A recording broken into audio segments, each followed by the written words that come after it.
இப்போ எல்லாம் ஃபோனில் ஸ்டேட்டஸ் வைக்கிற கலாச்சாரம் அதிகமாயிடுச்சு.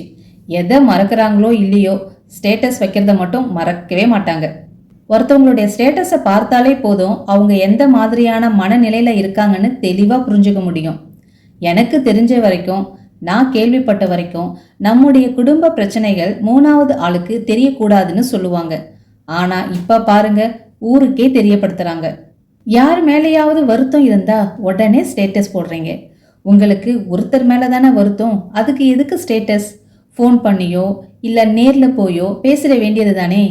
நீங்க இந்த மாதிரி ஸ்டேட்டஸ் போடும்போது உங்கள் இருவருக்கான இடைவெளி இன்னும் அதிகமாகுமே தவிர குறையாது. ஸ்டேட்டஸ்ல பிளாக்னு ஒரு ஆப்ஷன் இருக்கு. உங்களை பிளாக் பண்ணிட்டாங்கன்னா நீங்க போடுற ஸ்டேட்டஸும் வேஸ்ட் தான், அவங்க பார்க்க மாட்டாங்க. நீங்க வைக்கிற ஸ்டேட்டஸ் பிரிவை அதிகமாக்குமே தவிர குறைக்காது. இந்த வீடியோ உங்களுக்கு பிடிச்சிருந்தா லைக் பண்ணுங்க, நம்மளுடைய சேனலை சப்போர்ட் பண்ணுங்க. Thank you all.